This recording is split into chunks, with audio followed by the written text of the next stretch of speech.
It's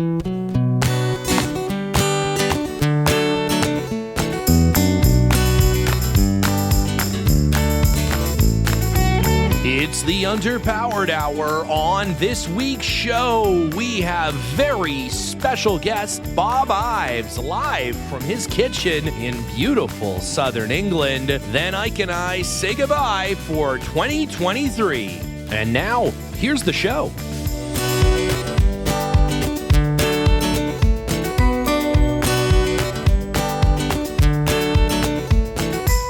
Welcome to the Underpowered Hour. I'm Steve Barris, mild-mannered television executive by day and Land Rover collector by night. You can find out more about our cars and what we're working on at thebarriscollection.com or follow us on Instagram at thebarriscollection. I'm joined, as always, by my good friend, Ike Goss. Thank you to everyone joining us today. I'm the Sharedized bolt to Steven's Torx fastener. I'm the obsolete tool of podcasting, Ike Goss. I own and operate Pangolin 4x4 in Springfield, Oregon, where we live and breathe Land Rovers. Check us out online on Facebook, Instagram at Pangolin 4x4. Let's get started. All right, Ike. Well, in the news this week, there's some interesting wheel news from the world of Land Rovering. I know wheels are something that you have a love-hate relationship with, as some of them have holes in them, some of them don't. Go back to square ones.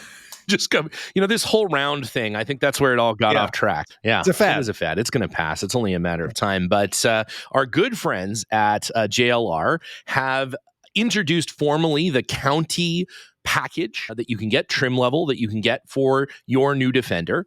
And as part of that, we talked about this. Yeah, it's awesome. It's got stickers on the sides. It's got what's kind of interesting. It's a two-tone back door versus general body color. And you can order the roof in like nearly any color. I've got a two-tone back door. You could get, you get a two-tone back door. Yeah, that's right. Put some pictures in the show notes.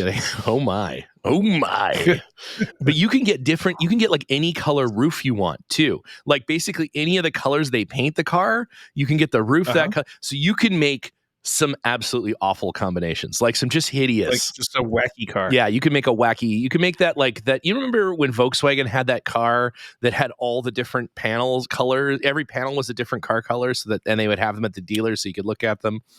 It looks like you can make one that looks like that. I think we should do that. I think we should order one.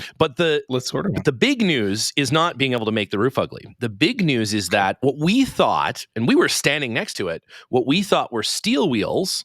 Admittedly, we didn't stand there very long, but what we thought were steel wheels on that car, white steel wheels, are actually a brand new forged aluminum wheel that will be available at your local Jaguar Land Rover dealer. And they fit the cars that have a larger motor than the four-cylinder, meaning the cars with the bigger brakes. These wheels fit over top of those. So that's pretty cool, even for a proponent of square wheels. Yeah, it's true. It's just nice to have an option that isn't one of the mag wheels that's silver and that is, or black or whatever, and have something that is way more rugged. I mean, our rally car wheels, the braid wheels that they made for us for the 90 are forged aluminum and cut out of or actually I think they're billet aluminum, aren't they? Yeah, they're actually like CNC'd. So these are forged aluminum. But, a lot of rally cars use aluminum wheels because they're just as strong as the composite material, but they're way lighter. And when it comes to, rolling mass and also just changing them, it is a lot easier with the aluminum wheels. So that's super cool. I think that's really neat. In that same thread of wheels from Mother JLR, Bowler has come out with a set of sort of civilian Bowler wheels, specifically for the new Defender, that will allow you to get, some of the performance of their very expensive Bowler rally wheels, the ones they use on the Bowler, rally car that I want so bad. This is a passenger car version of those. They look really cool, but they're also super strong. They're as strong, if not stronger, than the mag wheels, but they're, I don't know. There's some significantly lighter, 30%, 40% lighter. And they look cool. They're very spokey, like the Bowler wheels on the rally cars are. Like rally wheels kind of end up being pretty spokey. A lot of negative space. Yeah. So a lot of holes. I mean, they're not really holes so much as they are like slits. How do you feel about that? They're spokes. You like that? You like I think spokes are okay. Okay. All right. I like spokes. You think spokes better than holes? Yeah. All right. Well, that's fair enough. In other news. One day I'll be brave enough to tell my parents. Yeah, that's right. In other news, there is my favorite blue new Land Rover Defender is finally on sale outside of Germany. The surfboard edition. Oh, yeah. Yeah. That's right? a pretty cool one. Yeah, it's a super cool one. It has a very homage paint color. I had a car that was, I've had a couple of cars that were that classic Land Rover blue. It is finally available outside of Germany in Australia. So still no hope for us here. The thing about Australia is I do believe they actually surf in Australia, unlike Germany. They do. So, I've seen it happen. Yeah. Yeah, they do it. So you can finally get that car in a place that people actually surf. I'd like one.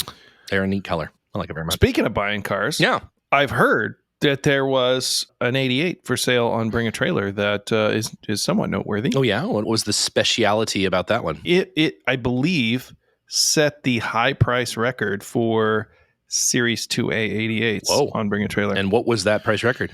It was right at $70,000 for this 88. I think it's particularly noteworthy because it's like an unrestored Santana.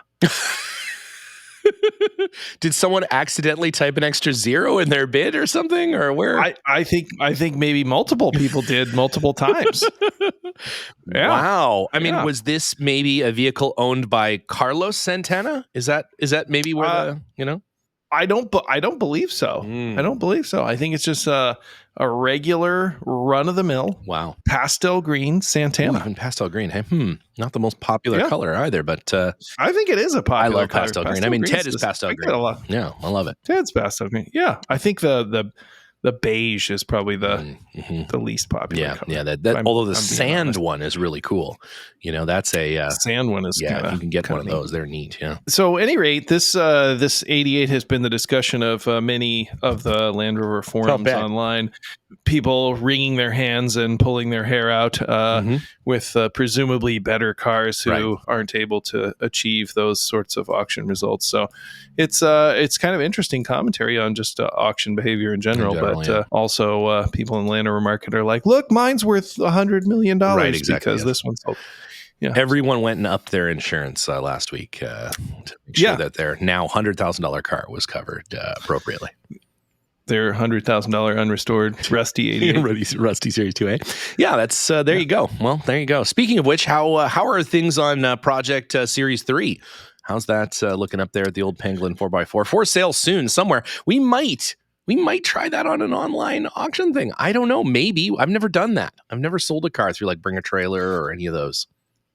Well, I think the results speak for themselves. If you want to go through the headache of jumping through hoops, now there is a risk to that. They encourage you to have a very low reserve, or no reserve at all. In fact, sometimes.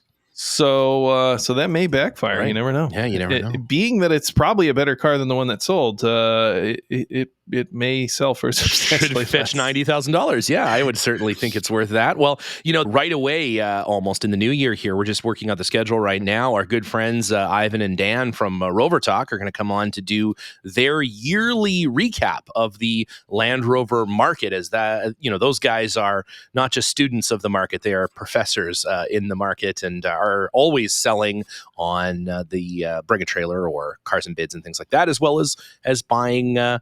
From other countries and importing and all that sort of stuff. So we'll have to bring that up with them. We'll have to see. I'm hard at work on trying to decide what my favorite Land Rover that sold in 2023 might be. Of course, a lot of the ones that were my favorite were ones that I purchased. So that I don't think is fair. I don't know that that's open. Not surprising. Yeah, none of those honestly. were on the open market, but yeah, there's some good ones out there. However, I don't know that I'll ever top the 2022 sale of that wooden picket Range Rover convertible that sold here in LA that I'm still kind of looking for because I feel like there's a deal that can be made on that car. That is just was that a Middle Eastern machine? Yeah, I can't remember. Oh, it was fantastic. Yeah, and it had did it have the Falcon perch in the back? It didn't have the Falcon perch, but it did have the wood sides. It had that insane dashboard. It had all the wooden picket favorite little bits all over it. So I'm interested to see what Ivan and Dan's favorites were, and maybe yours will be this Santana, Carlos Santana's 88. Maybe. Who knows? Again, not Carlos Santana's 88. We don't know that for certain. I mean, Could be. I think it's fair to assume. Well, speaking about fair to assume and a tight association with Carlos Santana, we have an absolutely fabulous interview today. This one we've been saving for a special occasion. We've been saving for the winter break when people really want to sit down next to a crackling fire in a wingback chair with maybe some a pumpkin spice latte or whatever you drink now, gingerbread spice latte, I don't know, and listen to the wonderful storytelling of Mr. Bob Ives. When Liza and I were visiting the UK earlier this year, we sat down with Bob. Of course, that's a part of the YouTube episode. If you haven't seen our 4-part series on the travels across the United Kingdom, head on over to the YouTube and check that out. But we sat down before I went combining out in the fields with Dan, before driving around the amazing Camel Trophy winning car that Bob still has. We sat down and we chatted about all kinds of things. So let's roll that tape. All right, this is a gift to all humanity. Let's hear it. So, Bob, well, we're here finally we're here at the correct Ive farm. Because as you mentioned, we did visit the wrong Ives farm this morning. As it turns out, we've been here before. Yeah, having been here before. Yeah, you're a Rebel Rally navigator. That's right. Yes, we managed the wrong Ives farm. So it's funny, as you pop in Ives farm into the sat nav here, and you do get one. Not the one you're looking for, though. Not although those people seemed lovely. They seemed lovely. They were terrified to know what we were doing there, but other than that, but yeah, we're happy to be here now. So yeah, exactly. Glad you made it. Yeah, with all the chart plotters and iPhones and professional rally navigators in the world, still managed to, but it's fine. A little late, but better than not at all. So this is also our second visit, which is also sort of embarrassing because I've been here before, but a second visit to the Ives farm. Now, significantly less Camel Trophy this time. Yeah. This is a little more. More laid back, farm-like. Yeah, a little more farm-like. Yeah, but and how's the farming going? How's the? You're in mid harvest. We were out. Dan's out on the combine right now. So he's out there busy, and another guy's on the tractor, so I should be there really. But But you've come in here to hang out with us instead. So it was the promise of a pub lunch. That's exactly right. Yeah, that's exactly right. Yeah, the UK farming community is suffering, but you've had a great pub lunch, so that's good. Yeah, that was. No, it's good harvest. Yeah, it's going well. So, good. And all the equipment is running as it should be. And that's right. Yeah, good. Yeah, we were able to do a little Land Rovering out in the field this morning as Dan was taking off the a bit more later on as well. Good. So how have things been since we last chatted? You've been, I'm sure you've circled the globe several times, but we had a few good. We had the amazing trip to Cooma as well. That's right. It was going to be a quiet year, so we kind of booked up that trip that Mike Bishop. You remember reading about the first Mike Bishop trip to Cooma for the 7th year. Yeah. Would have been. Yeah, and that looked amazing, and thought, that'd be a great trip to join up on. And then when it kind of hooked up this time to join it with son Dan as well, went into the old Land Rovers. So it was a fantastic trip, and everybody else on the trip suffered in the Series 1s, and we got a bit of comfort in the 130 in the back there with the heated seats. And that's right. Yeah. That's right. Yeah. Yeah. Apart from embarrassingly getting stuck on one bit and having to get pulled out by Jenna. But that's all right. Yeah. That's fine. Well, I mean, you guys were driving, like a school bus. So it's, that was a big rig, heavy, the crane and the tilt bed and basically set out to make the heaviest 130 ever assembled. Yeah. So yeah. And then we had the fridge with all the beers and everything else on it as well. Yeah, of course. Well, yeah. Laden. Which is why they were so quick to pull you out. Exactly. Obviously, they don't want the fridge getting stuck. Back there. Yeah. So And how did all of your equipment suffer through? Did you have a blueberry jam explosion over your over your clothing or anything? No, it was all pretty good for us. We had a great trip. It was. I've been to Australia as a youngster a couple of times for two separate years. Working in my first ever four-wheel drive in Australia, an old Land Cruiser, 44-gallon drum of petrol in the back, and drove across and that sort of thing. So spent some time there and catching up with people that I hadn't seen for years, and.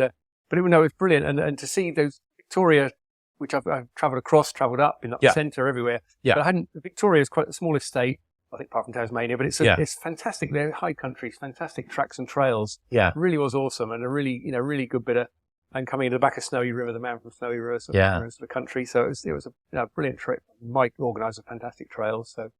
He is, he does some good Land Rovering, that one. He's got some grand ideas. He had a bunch of real fun Land Rover people with you. Yeah. The least of which being Ike and Linus. Yeah, but, yeah. No, it was really good. Yeah. I mean, I've spent time in series, but not one. Yeah. And I hadn't appreciated kind of how light and agile they were as it's kind of skipping up those steep hills and over the bumps and bits, and we're kind of just crawling up in the old 130. But no, it was really a really good trip. Really good fun. Yeah, a few days to be out and.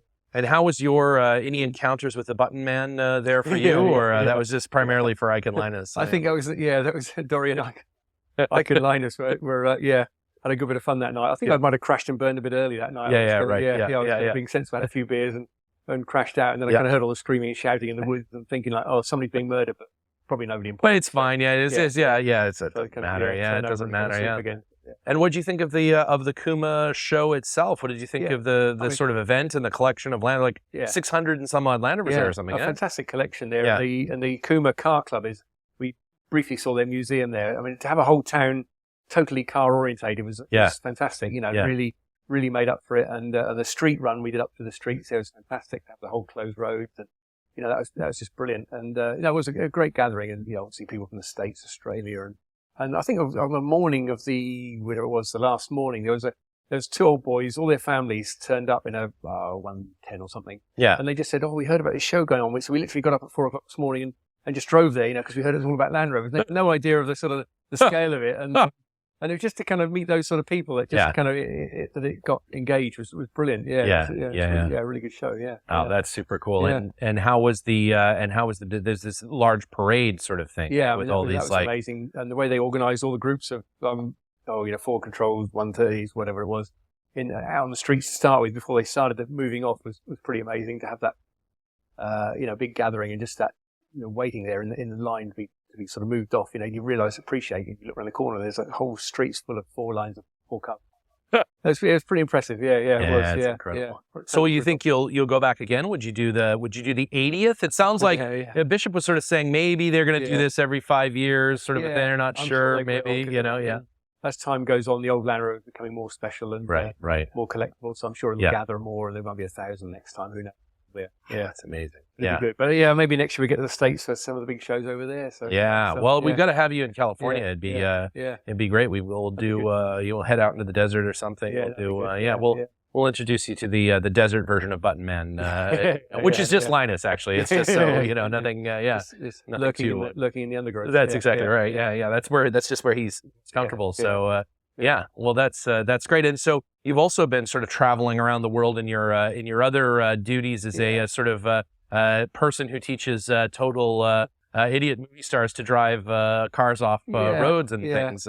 Well, trying to keep them safe really with the Grand Tour stuff and with the old Top Gear stuff. And So I've been just had we did the one on show already, the Eastern Europe ones, which is amazing, and and the Scandinavia one before that. And then they've been out in Mauritania and Senegal, which is West Africa. Right.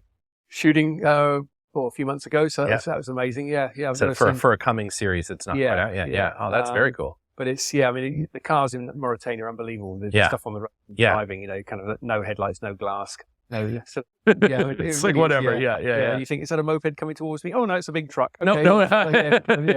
So it's but no, it was amazing trip that was. It'll be a great episode of the show, I'm sure. Oh, that's fantastic. Yeah. So they're very lucky to do that, and because I mean, there's potentially not many more of those things coming, right? They keep saying like, oh, we'll do maybe a 1 or 2 more, and then that's going to be it. It's just going to be all Clarkson's farm all the time. Yeah, it's just who knows where it'll go in the future. I think we want more, at least hopefully. So that should be a good one. Yeah. Have you been giving Jeremy farming tips as he's endeavoring to farm? I was contacted by the producer in the first place about his choice of tractor. All the reasons I gave him not to buy that tractor. Right. They bought it in Germany with the reasons he bought it for, because it made good TV. In German, it had the wrong hitches on it, had the wrong connectors on it. It was the wrong. Obviously, all the instructions are in German. So, right. He loves it. And it's It's interesting. It's the producers that work with Jeremy seem to set him up for frustration as often as they can, which just makes such great television. When, I guess so. I mean, he does know himself exactly what makes a good final product. Right. He can see that. So he's and he sets it up himself. But it's been a great PR effort for farming. And we've been in Australia and Africa, and people and they're all watching it and saying that it's been a great PR effort for farming you're in. It's awesome. Yeah. You know, it is. It's a thoroughly enjoyable show. I love watching him drive his.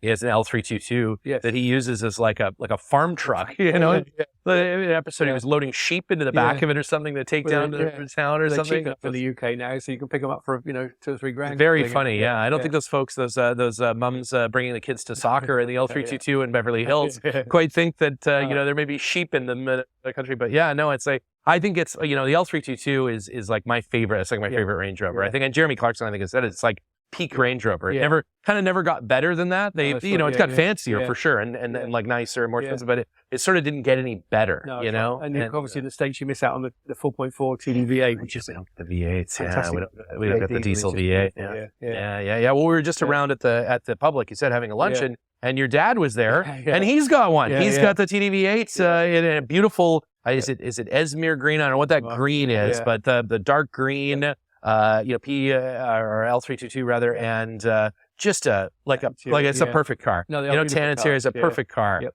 And I really, and he's an older gentleman. He's getting on great though. Still whipping around in that car, and just about. Yeah, if we can all be that lucky in our 90s, tooling around in a Range Rover. Yeah, I'll likely be doing it, but against the will of a large number of people. Yeah, so your wife nodding at you. Yeah, that's right. Yeah, Liza agrees.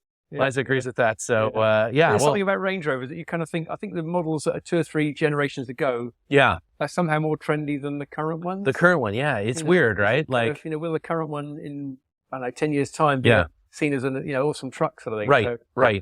I think it's I think it is a bit of that, isn't it? Today it's for a Saudi prince. Yeah. In maybe 5 years it's a little more, and then in 10, 15 years it's just super cool. Yeah, you can run around the farm in it. Exactly. And you don't sort of mind bothering it a little bit, like if something kind of breaks on or whatever. Put sheep on the back of it. Exactly. Throw a sheep back there. That's fine. But whereas the new ones are kind of Well, the new one, I do actually like the look of the new one.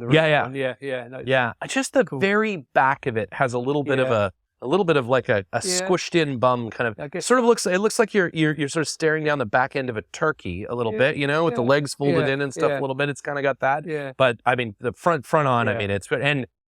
Being in it, my God, there's. I was lucky enough to do the Top Gear one where we took it around Walters Arena with big off-road site in the UK with they did put the Goodyear Duratrax on it, but we took it through a rock course. They were doing their winch challenge trucks through. Obviously, we modified the course a little bit, right? Over boulders that are this high, but but it was still bloody impressive. The rear wheel steer as well as it steering it around the rocks and things, and everybody there, we did just crease the plastic on the front a little bit, but of course, still, naturally, that's what you do. Very impressive, and everybody there was just going like, wow, But that was Land Rover bringing their own car there, so it was that's really, great though, really impressive, and then the stars drove it on the day. I think it was Paddy McGuinness and Chris Harris drove it on the day through the track where we kind of created the track for them, and they were really blown away with it. I saw that. I think it was Chris Harris driving it. It was just blown away by what a great car this is. Well, and that's the thing. I think Land Rover has always made such a capable car, and it's almost that it's the marketing that's kind of betrayed that you're right, more than it's the engineering, no, right? Good point. The engineers are still on point. The engineers, are still doing exactly as they've always done. Making some car that is really super mad off road. And probably nobody's going to use, especially the newest Range Rover. No. But they're still used as a tow vehicle. You've got a big old horse trailer. Still people use them for that all the time, the boat and things like that. So. Not necessarily rock crawling with it, maybe. Not today. But in 15 years, some guy will be out there, if they kind of marketed the 10-year-old ones more, then, kind of, at least it would keep the values up of the newer ones, wouldn't it? Right, you think? Right, but anyway, right. Yeah, you think these are still out there, people are still doing it. Yeah, it's like, the third owner of a Land Rover is always the bravest, they sort of don't care anymore. A couple of grand on it. It doesn't sort of matter. Yeah, well, speaking of, in the, we've been out to Dan's disco experience out there where, our good friend Dan Ives, your son Dan, has amassed a truly impressive collection of discoveries out there, and has got a little bit of a workshop going on, and is working on some cars and stuff, which is very cool. How many discoveries do you think are out there? I think he's counted. I think it's 13 or 14. I think I'm not sure. Yeah, that's a lot. It's a good amount. Yeah, it's a good amount. About 3 on the road, I think. Sure. parts. Yeah, right. Well, that's all right. That's all you need. It's funny how the discos were next to nothing at one point, and they're just second-hand decent ones now creeping up. So I don't think it'll ever be two-door Range Rover status, but they're kind of right. But they're they've reached the bottom, I think. Yeah. Although, what about two-door Discovery? How many of those do you see over here? Do you come across them very often? You don't. Occasionally, other than one on eBay, but Because my assistant Abigail has just bought a two-door. Okay. Or is in the process of buying a two-door Range Rover from our good friend Ivan in Chicago. Okay. And I mean, especially in the United States, of course, but like, I've only seen a handful of them. Yeah, you're right. And there were sort of 2 years or something. I think it's 2 years, was it? Yeah, sort of 2 model years, and that was it. So before they kind of figured, well, no, this ought to really have 4 doors. So it was sort of weird when you think about it that it even had 2 doors. You know, exactly, because it's still the 4-door chassis and shape of the Range Rover, wouldn't it? Yeah. So weird marketing kind of thing. I think they thought we'll do this one year and then we'll have another. We'll do 4 doors next year. Right. And then you can kind of have either. And they're like, nobody wanted 2 doors, only want 4 doors. Because the first Camel Range Rover discos were all 2 doors. We're all 2 doors. In Siberia. So that's right. That's right. Well, we just came from, speaking of Camel, Anarch, of course, the American Association of American Rover. God, it's like, we got to get the Association of North American Rover Clubs. There was no Rover cars there, though, so I feel like the Rover Club might be, but anyways, and no Freelanders, so unfortunately. I can't believe that. Yeah. Somebody tried, apparently, to come in a North American Freelander, but didn't make it, so. The offer of a free entry. I know, right? It wasn't enough. It wasn't enough. We really, Ike and I really worked on how we would get the undisputed King of Land Rovers there, but just couldn't quite sort it out. No, I know. Tempted to just go and buy one and well, there was one in Philadelphia for sale that I definitely contemplated getting, and then just leaving there. Just as long as it gets shaking ahead again. No, I know, and she's the biggest fan. She loves the Freelander more than I do. But anyways, it is what it is. But she's going to edit this, so we're not going to get. She's going to cut it all out. Yeah, that's right. But she does love a Freelander. It's true. But no. So we were there with a lot of your Camel Trophy compatriots, and we had an interview, the first time we've ever done it, actually, where we had Jim Sweat and Daphne Green together as a team interview. That's the first time we've ever been able to do that. We've had lots of separate competitors together, and we had Tim Hensley, which we like to refer to as American Bob Ives, and Fred Munsey was with him as well, and just great. We had good guys, such a good, and they all speak very highly of you, and we're sad that you couldn't make it over, but next time, I don't know, it was a great group. We had Nick Rogers was there, Nick Dimble. We had both Land Rover Nicks, which is something, and amongst a whole host of other people, and Bob Burns, and all kinds of folks. So it was great. It was really fun. First RTV, sort of trials challenge thing I'd ever done, I'd ever seen, and it was great. It was very cool. Started off with that years ago before I ever got into the Camel. In the UK, the old, which is where Phil Bashel's dad started off the all-wheel drive club with the RTV trials and road tax vehicle as it was over there. But weirdly, the experts, which had roll cages, and I would go in an old 2A like mine out here in a tax vehicle, we'd be doing the same course. Okay, so it's like, could roll my Land Rover, but I haven't got a roll cage. But, but this guy is, right. But those RTV trials are a great place to start. Slow speed, relatively inexpensive, and good fun. And it was great fun, and I really hope it's something that catches on in the on in the U.S. We're going to do one out in California probably next year. Start sort of setting up for that this year. Get people sort of trained up on how it works. And find some spots. Very simple, kind of. Super simple. Good fun. And it is. It was an interesting thing. But I mean, you guys have even here in the barn some neat challenge cars and things and all kinds of bits. All over here. A few old chalk pits on the farm to that's right. You have all of this space and. Both to store an exorbitant amount of Land Rovers and then places to go out and actually Land Rover a bit, actually use them. Actually use them. So we should have done with the big gathering trial maybe. But, that's right. Next time. That's right. That's right. Well, that was the last time. Last time I was here was the big Camel Trophy event, right? So it was trying to get us to do it, organize something here, but we seem too busy. That's right. Well, I have to get back over with all those. I mean, it was amazing. That was. I certainly have never seen, I don't even think on a Camel Trophy there was that many Camel Trophy trucks and people and everything in the same in the same gathering place. ever, wasn't it? Yeah, Nearly one from every year, I think it was. Pretty much. Yeah, I think so. Yeah, all in celebration of the Dimbleby. So and what a it is. It's exceptional.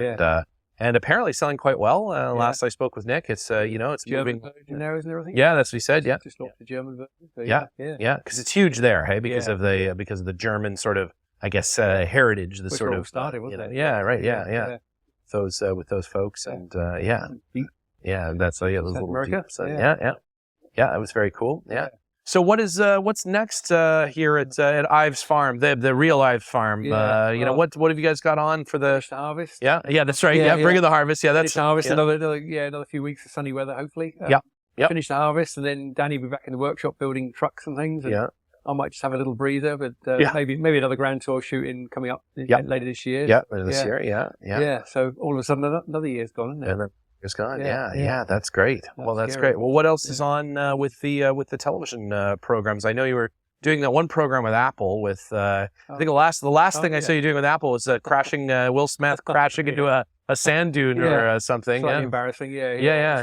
What would you call it? Not one for one straight drop. That's right. Yeah. That was a really cool experience. Yeah. So he's a really cool guy, and driving around Namibia in the sand dune. Yeah, he's awesome. And then doing it in the new 110 was even better. Better, I think they tried to hire some local vehicles, and all the Land Cruisers were stick shift. Right. Gearboxes. And right. He could only drive auto, so got in contact with Land Rover here, and Kim Palmer or somebody at the time here who's moved on sadly. Yeah. But, they got him sorted out that the Land Rover do these luxury adventure holidays around the world. So they had U110s literally being shipped to Namibia for that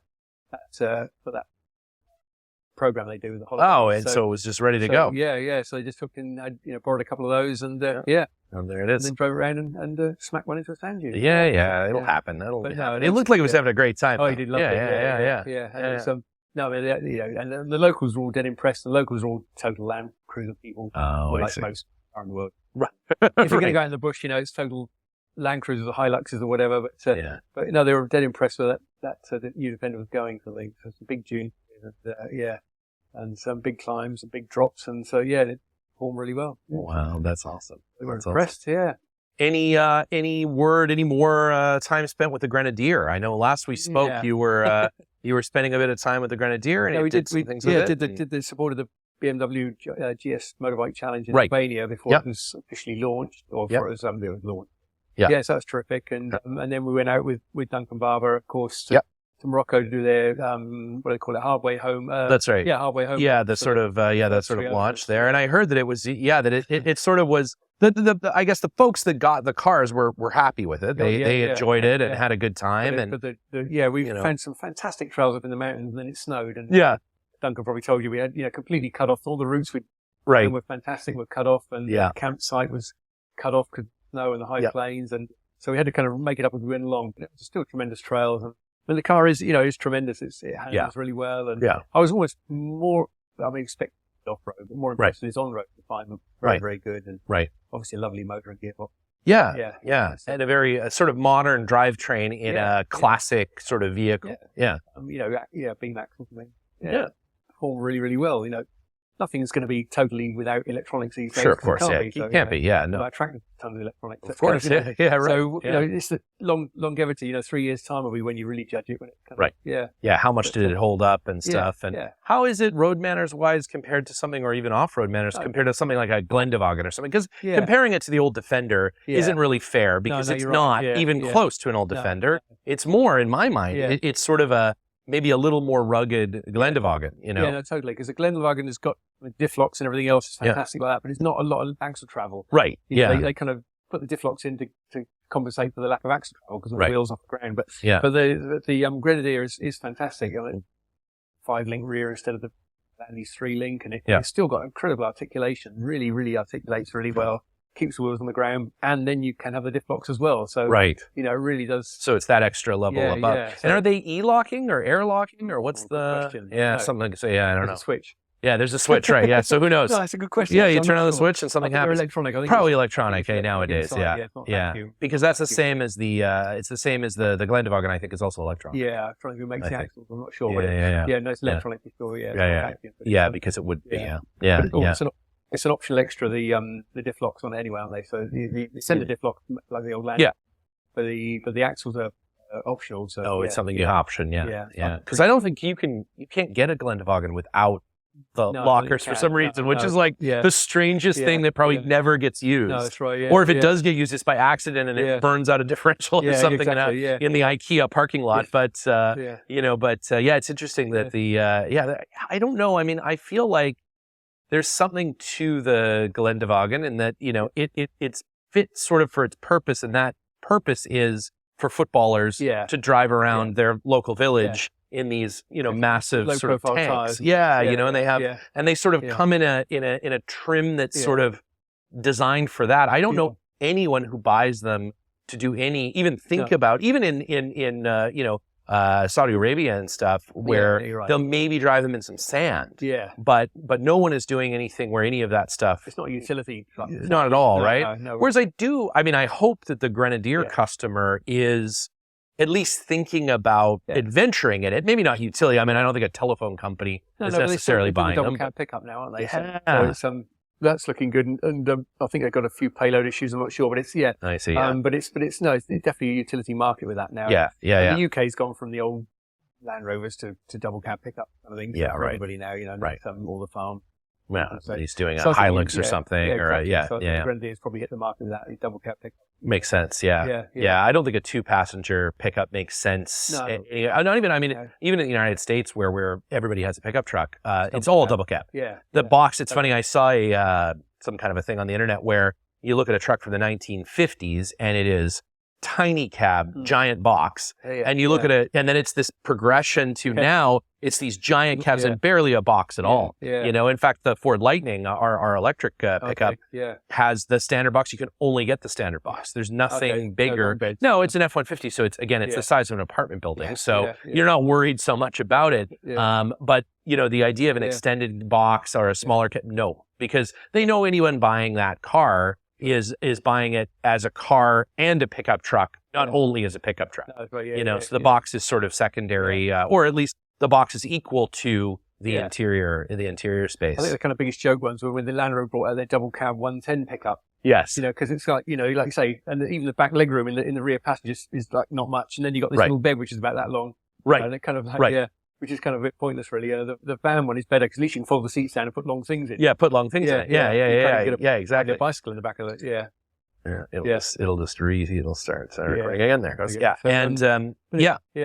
Well, and what speaking of the 130, like you and Dan again, you had the 130, and so are you out for one now? Are you going to get the dump bed crane 130 here for around the farm? Well, the trouble with me and the single cabs is legroom, isn't it? Yeah, right. You kind of like, at least with my 110 van one, you can kind of modify the seat and push it back. Yeah, you can get it back a little bit.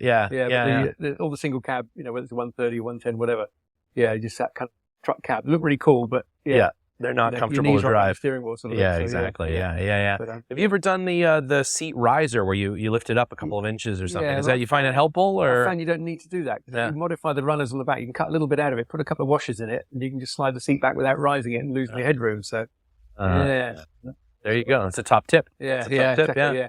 You chop a little bit out the back of the runner, about an inch and half an inch down, and then put a couple of washers under it just to jack the rail up a little bit. A little bit, yeah. And it just slides back over that kind of bit of where the bulkhead's removed. Right. You don't need to raise it up. Kind of, for me, you kind of like that. You get too high, and then it's right. So, that's a top tip. There you go. There's a top tip there. Yeah. Well, what do you think? What's the what's the market like for a car like the? You think they're going to sell a ton of these pickup truck Grenadiers or Grenadiers in general? Yeah, I think they will. Yeah, definitely. Yeah, I mean, people want that utility truck like the old Defenders, really. Yeah. I mean, I love my new one. I wouldn't get rid of it at all. No, I just love it. But none of them are cheap actually. Even the people that use Grenadiers are saying, "Oh, it's advertised to keep it 60 or 70," and sure.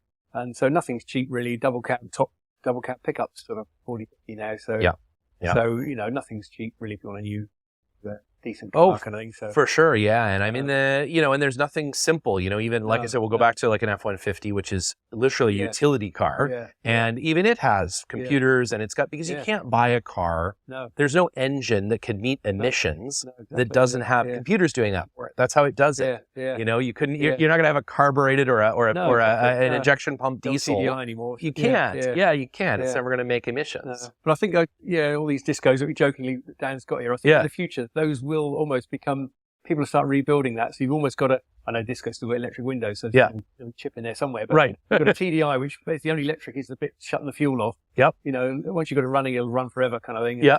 Cam belt snap. But, right. Yeah, but it'll, I think there'll be almost a market for doing up those older cars in the future. And when historics, as long as historics aren't kind of banned in some way, which I don't think it ever will be, because so many people have got historics of some sort or another. Yeah. Then I think there'll be a kind of market for, that older cars, really. Well, we get asked that question all the time. Like, when do you think, they're going to ban petrol or diesel or something? And I don't think they'll ever ban diesel, certainly not in North America, because of the industrial use. You got to have it, and trucks, commercial vehicles, and equipment, front end loaders. I think you have to have it for that, right? Yeah. And I think there will always be some petrol alternative that will, if you want to run your petrol car. I just think the idea of doing a cross-country trip on petrol at some point is going to be impossible. You're not going to do that anymore.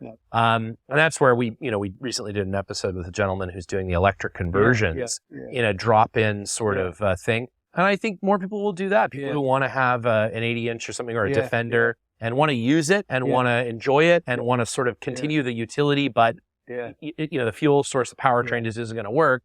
These drop-in electric kits will be. So I think you're right. I think it's going to go two ways. It's either going to be an electric conversion, or it's going to be the restoration of a bomb solid, no electric fuel, thing. And I think that's really cool. I think that's, I think it might go to like a little motor in your car that's just running the whole time, charging the batteries. Right.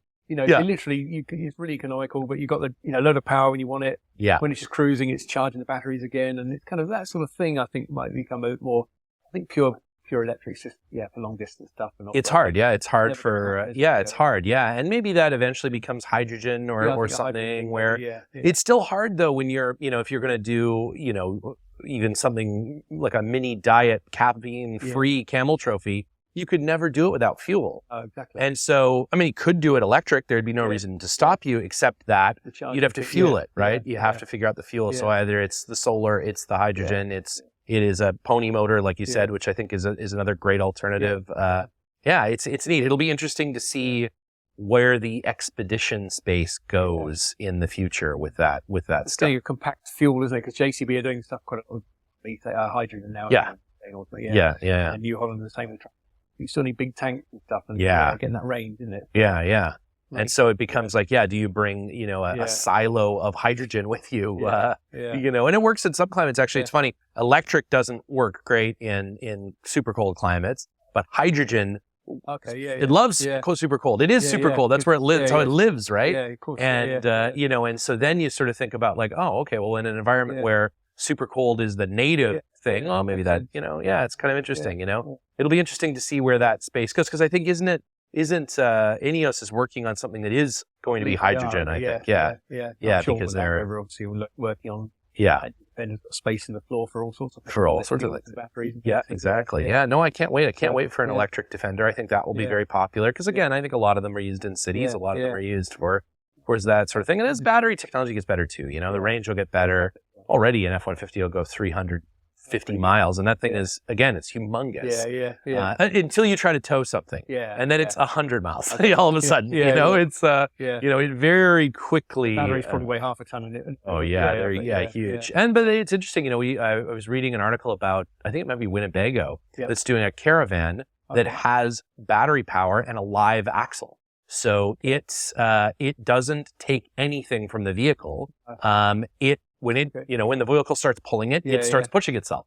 And when the vehicle slows down, it starts regenerative braking the same. And they communicate with each other in a way which I think is neat, And then when you park it up, you've got a massive battery on board for all of your stove and your beer's cold. Exactly. You don't bring a cylinder of propane anymore. You just have it. Everything's battery powered. Rivian had that, didn't they? Yeah. Overland shows that would put out the whole kitchen thing. The whole halogen hob or whatever it was. Electric kind of hob and things. Super cool. Yeah. I mean, it is. It's neat. Yeah. It's neat to see where that stuff is going. And, but I think the old ones will still be going. I think they'll be going maybe forever. I think there will be people, as long as there's people like Ike and Dan and folks like that, there will be those cars on the road, I think. The old TDIs, you can still run them on the chip pattern or whatever else you can find. Yeah, exactly right. Yeah, exactly right. Even if there's not fuel available, you go to your wholesaler and just buy, you buy a can of vegetable oil. That's exactly right. Yeah, they'll burn anything. They'll burn anything. Yeah. It's funny, I think it was a McDonald's truck here that was advertising on the side of it that they're using chip fat. That it's an oil, fryer oil,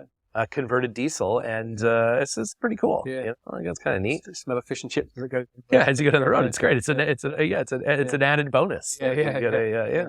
Cool. All right. Well, I think we're gonna head out and do a little bit of Land Rovering, maybe. Camel. Yeah, exactly. Why not? Yeah. How's the Camel running? It's running well. Dan keeps it in fine fettle. Good. It's still on a TDI now rather than its original turbo diesel. But apart from that, it's original. So it's still there. Going well, slowly decomposing around us, but it's it's fair enough. It's going well. It's fair enough. Yeah, well, that's good. As long as you're in better shape than the Land Rover, then you're good to go. That's fine. Yeah, as long as you're decomposing slower. That's right. Slower. That's good. That's good. Well, it's very cool. I mean, how many Camel Trophy competitors have their Camel Trophy truck? Good question. I'm not sure. I wouldn't think it would be many at all. You know, we were very lucky because we bought. It got used to training after we did the event, so it actually got quite a few events. Seized after we did the event, and then I managed to buy two of them. That one and the one from the previous year, the '88 Sulawesi car, which I don't know where that is now. Bought the two of them. We did kind of corporate hospitality days at the farm, putting teams of 5 in each one, and did that for a few years. And then we kind of took the roof rack off, used it towing cattle trailers, and it got thoroughly abused just as a farm truck, really. So, so it's lucky we even thought about selling it at one place, Dunsfold or kind of something there. Didn't really appreciate it. Cool. Yeah.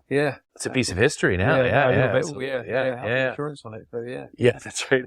Exactly. Well, you think it. Yeah, you look at the market for a Camel Trophy car now, especially a competitor car, and oh my goodness, it's nuts. It's nuts. So we go and plan it then. Let's do it. Yeah. Well, thanks for the time. We appreciate it. Thanks for the sit down, and we'll go boot around in the truck. Yeah. Well, there you have it. Our good friend and legendary person, and obviously legendary Land Rover competitor and Land Rover personality, Camel Trophy competitor, Mr. Bob Ives. And what a fabulous day we had there with him.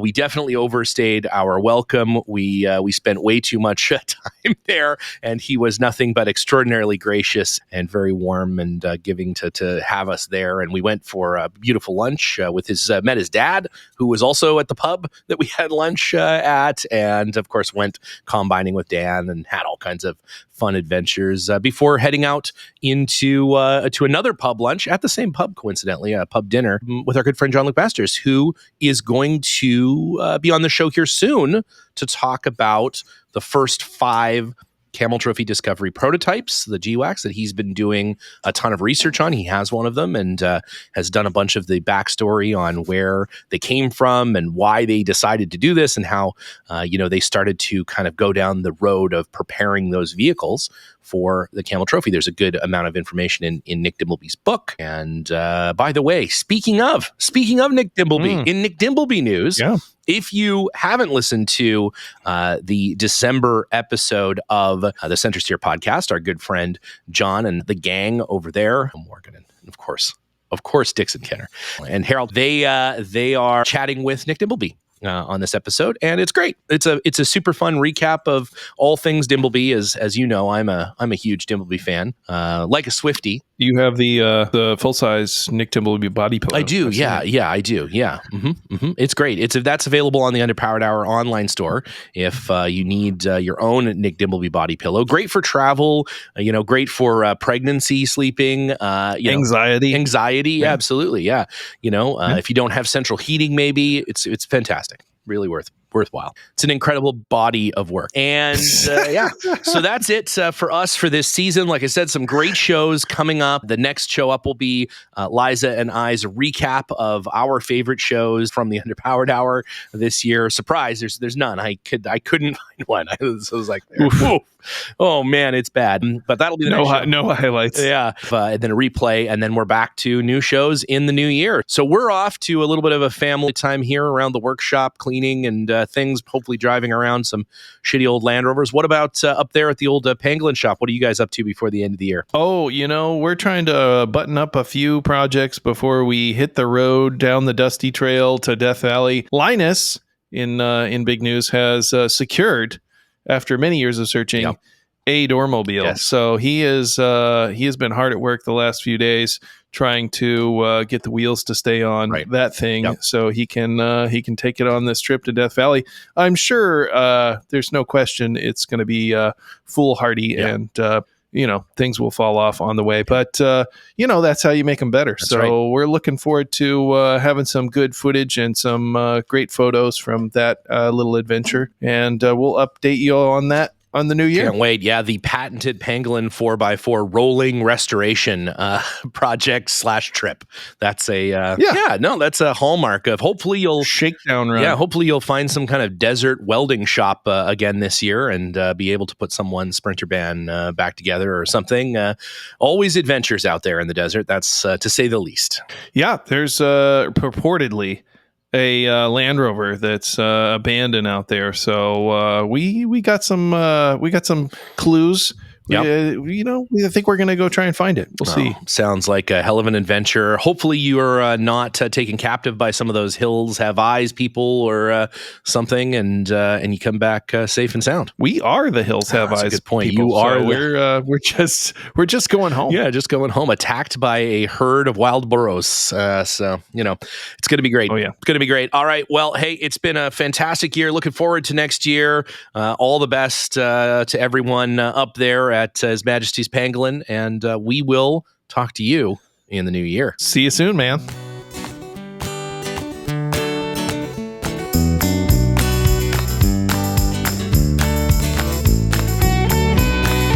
The Underpowered Hour is produced by Liza Barris, Ike Goss, and me, Steve Barris. Pavel Svardov composed and performed our theme music. Consider supporting the show on Patreon, and if you already do, thank you. Your support makes the show possible. For even more, check out our Instagram or Facebook.